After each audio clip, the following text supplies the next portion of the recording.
నీ ఆట కట్టించకపోతే నా పేరు నారాయణే కాదు. వాళ్ళందరూ ఏదో కుట్ర చేయాలని ప్రయత్నిస్తున్నారయ్యా. శిరీషకి రామ్కి పెళ్లి నిశ్చయం అయిపోయింది. ఆ పెళ్లి ఆపుతాను. చెప్పుడు మాటలు విని నోటికొచ్చినట్టు నిందలు వేయటమేనా? గాయత్రి,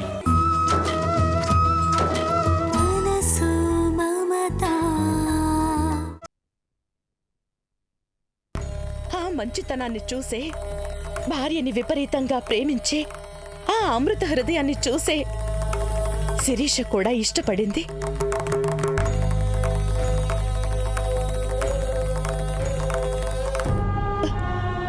తప్పులు చెయ్యని వాడికంటే ఆ తప్పుల్ని తెలుసుకుని పశ్చాత్తాపంతో పునీతుడైన వాడు ఆ దేవుడి కంటే గొప్పవాడు. అవును డాడీ, వదిన చెప్పిందే అక్షరాల నిజం. రాము నిజంగా శ్రీరాముడే. నేను పెళ్ళంటూ చేసుకుంటే రాముని చేసుకుంటాను. చెప్పండి అంకుల్, ఇప్పుడు చెప్పండి. చెబుతాను, కానీ ఇప్పుడు కాదు. అందరి ముందు ఆ రాముతో మాట్లాడాకే. ఏడి ఆ శ్రీరామచంద్రుడు ఎక్కడున్నాడు?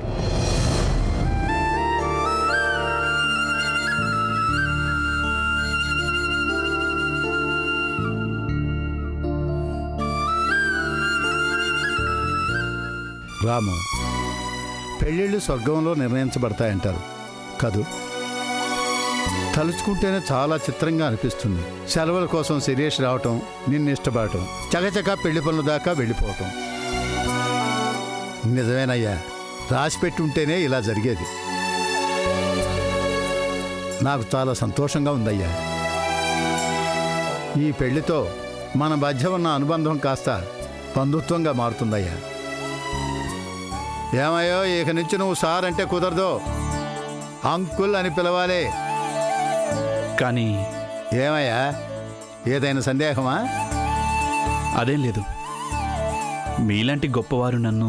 రాము, గొప్పతనం డబ్బులో లేదయ్యా, మనిషిలో ఉంది, మనసులో ఉంది. నీలాంటి మంచి మనసున్నవాడు మా శిరీష్కి భర్తగా రావడం నిజంగా దాని అదృష్టం, మా అదృష్టం కూడా. ఒకందుకు సంతోషం, మరొకందుకు బాధ. ఎందుకు అని అడగవే? ఎందుకు? రేపు రేపు అనే భూతాన్ని తలుచుకుంటే దిగులు మాత్రమే కాదు, వెన్నులో నుంచి భయం కూడా పుడుతుంది. సార్, బాబు, ఎందుకో ఇవాళ నీతో మనసు విప్పి మాట్లాడాలనిపిస్తుంది. మా కుటుంబంలో ఒకడివి కాబోతున్న నీతో నా గుండెల్లో గూడు కట్టుకున్న ఆవేదనంతా చెప్పుకోవాలనిపిస్తుంది. నా మీద ఉన్న అభిమానానికి థ్యాంక్స్. చెప్పండి సార్.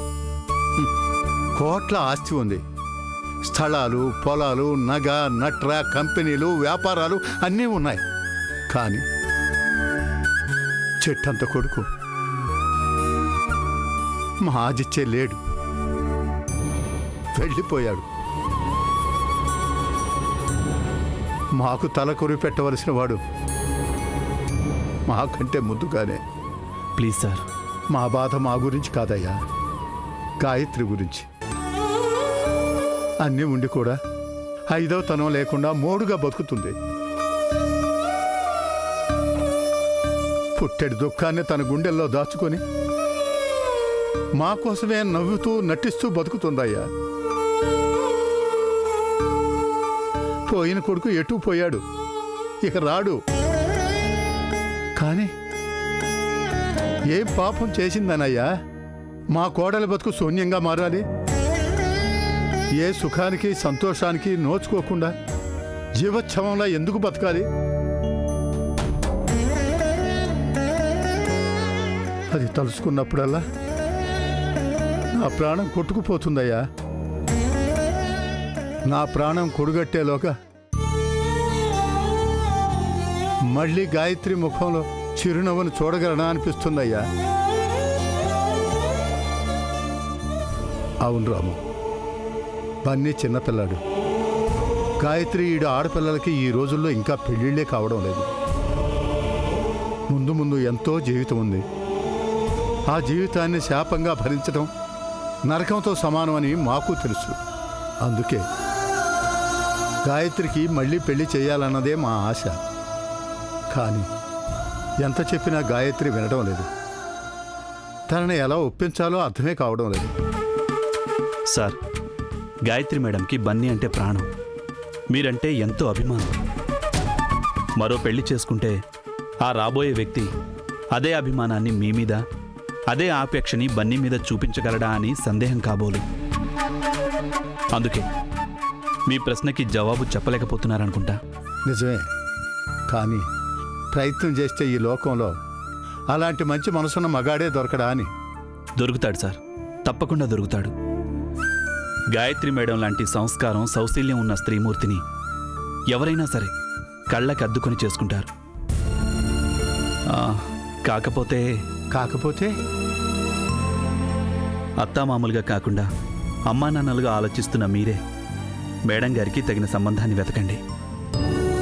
ఫలానా అని చూపిస్తే నమ్మకం కుదిరితే అభద్రతాభావం పోయి ఒప్పుకుంటారని అనుకుంటున్నాను. మీ ఆశ, అమ్మగారి ఆశ త్వరలోనే తీరుతుందని నా నమ్మకం. కరెక్టే. తొందరలోనే నా కోడలికి కాదు, నా కూతురు గాయత్రికి తగిన వరుణ్ణి వెతుకుతాను, తన్ను ఒప్పిస్తాను. పద.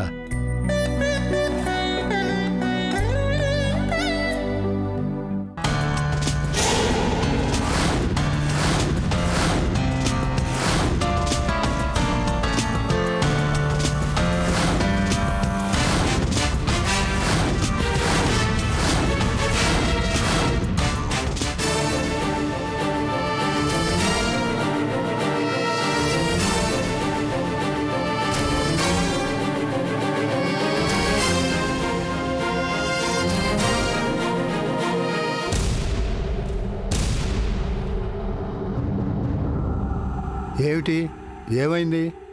అందరూ అలా ఉన్నారే? అన్నయ్య గారు, నా కూతురి కోసం ఈ పెళ్లికి ఒప్పుకున్నాను. కానీ ఇప్పుడు పెళ్లికొడుకు గురించి ఏదేదో వింటున్నాను.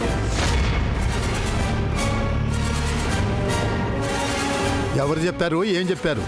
ఎవరు చెబితే ఏంటి? నాకు కొన్ని క్లారిఫికేషన్స్ కావాలి. దేని గురించి? మీరంతా కట్టకట్టుకుని మంచివాడు, బుద్ధిమంతుడు, యోగ్యుడు ఎక్సెట్రా ఎక్సెట్రా అంటూ సర్టిఫికేట్ ఇచ్చారు కదా, ఈ రాము గురించే. చూడండి, మీరేం అడగాలనుకుంటున్నారో డైరెక్ట్గా నన్నే అడగొచ్చు. ఆల్ రైట్, చెప్పు.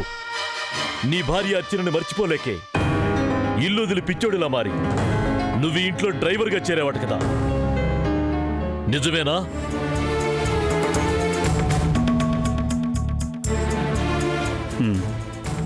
నిజమే. ఆ సంగతి మా అందరికీ తెలుసు. నిజానికి ఆ ప్రేమను చూసే మన సిరి రాముని ఇష్టపడింది. ఆ ప్రేమనే రేపు నా కూతురి మీద చూపిస్తాడని గ్యారంటీ ఏంటి? శేఖరు, ఏమిటి నువ్వు అనేది? అవును, చనిపోయిన తన భార్య జ్ఞాపకాలతో రేపు నా కూతురిని ప్రేమగా చూసుకోకపోతే, నిర్లక్ష్యం చేస్తే, కష్టాలకు కన్నీళ్లకు గురి చేస్తే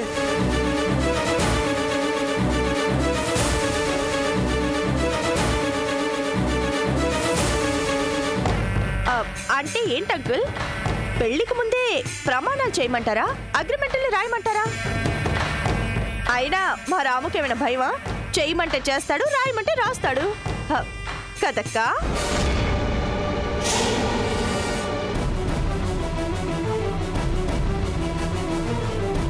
ఏటేటి ఇదెక్కడి డోరం? ప్రమాణాలు చెయ్యాలా? అగ్రిమెంట్లు రాయాలా? ఇలాంటివి నానెక్కడ కని విని ఎరగలేదు. ఎక్కడా కని విని ఎరుగనిదే కోటీశ్వరుడైన ఈ చంద్రశేఖర్ ఒక్కగానొక్క కూతురు. అదుగో ఆ రెండో పెళ్లివాణ్ణి ప్రేమించడం. డాడీ, శిరీష నువ్వాగు. అంకుల్, ఇప్పుడేంటి? నాకు నమ్మకం కుదరాలి. అంటే ఇంకా అర్థం కాలేదు అంకుల్. ప్రమాణం చెయ్యాలి అంటున్నారు. అలాగే చేస్తాడు. ఏం సిరి, నీ రాము నీకోసం ఆ మాత్రం చేయలేడా ఏంటి? ఎందుకు చేయడు? నా కోసం నా రాము నిప్పుల్లో దూకమన్నా దూకుతాడు. నిప్పుల దాకా ఎందుకులే.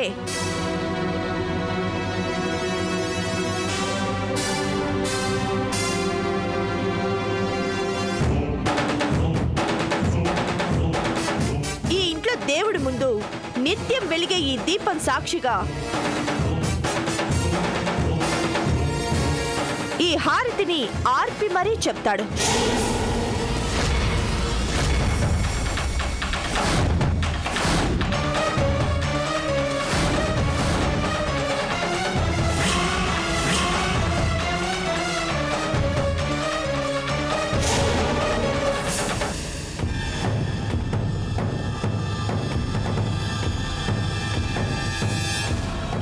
అక్క, రాముని పనిలో పెట్టిందానివి, ఈ పెళ్లికి ఊకొట్టిందానివి, పద్ధతులన్నీ తెలిసిన పెళ్లి పెద్దవి నువ్వే కదా. నువ్వే రాము చేత ప్రమాణం చేయించు.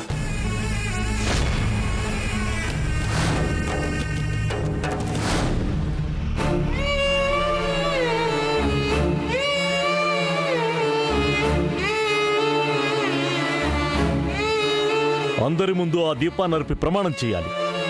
అలా చేస్తేనే నిన్ను నమ్మేది.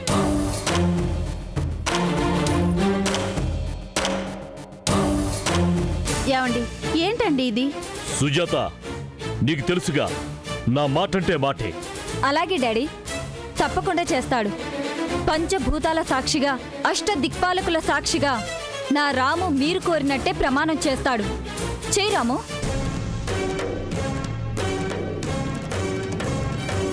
వదినా,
భయం దేనికి? చెయ్యి రాము.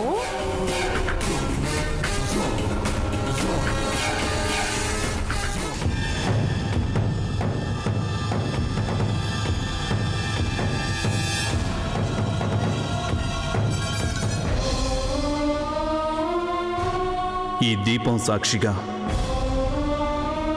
నేను నా భార్యని,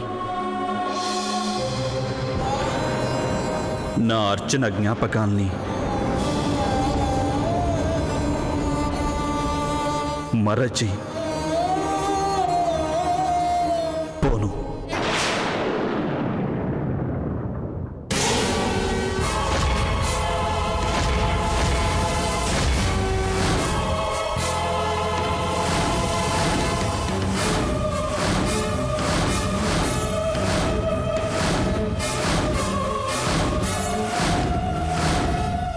ఈ జన్మకే కాదు, జన్మ జన్మలకి నా అర్చన్ని మర్చిపోను.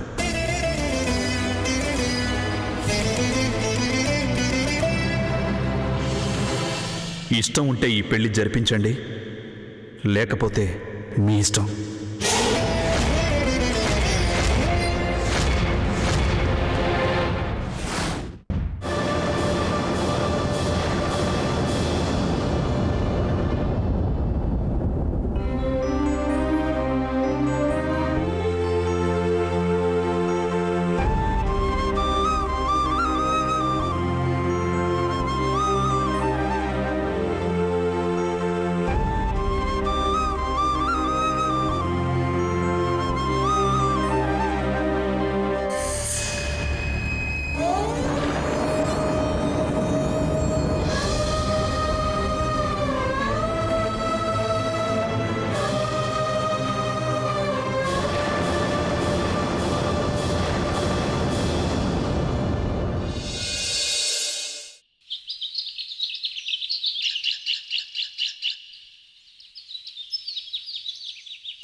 శిరీష, దీపాన్ని ఆర్పి అర్చనని మర్చిపోను అని నీ ముఖం మీదే కొట్టినట్టు చెప్పాక కూడా ఇంకా ఆలోచన దేనికి? అసలు తప్పంతా నీదేనే.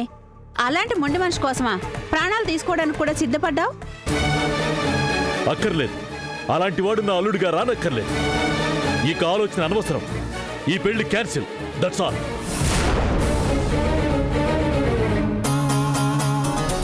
అమ్మా సిరి, అతనంత స్పష్టంగా చెప్పిన తర్వాత కూడా వద్దులే అమ్మా, మర్చిపో. ఏం చేస్తాం? పెళ్ళిని గురించి రకరకాలుగా అనుకుంటాం. అనుకున్నవన్నీ జరగాలని లేదు కదా.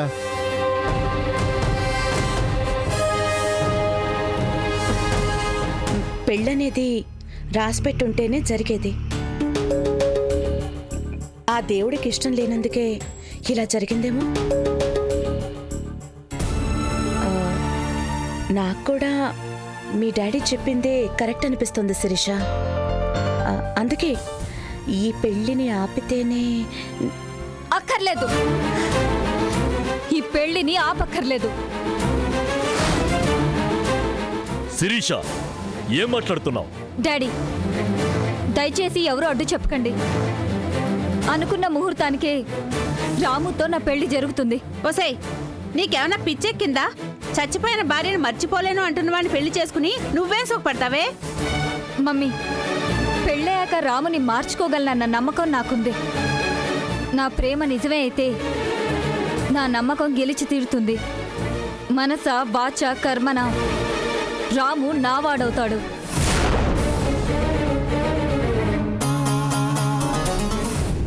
శబాష్ సిరి, ఇది ఇది ప్రేమంటే. Really you are great. Congratulations. Stop it. Stop this nonsense. Daddy, yes, నీ డాడీగా నేను చెబుతున్నాను. 600 అయినా ఈ పెళ్లి జరగదు. జరుగుతుంది.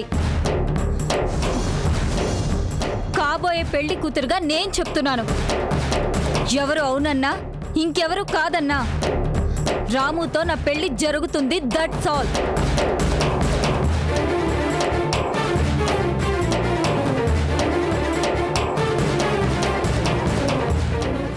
సుజాత, ఏంటే నీ కూతురి మొండితనం?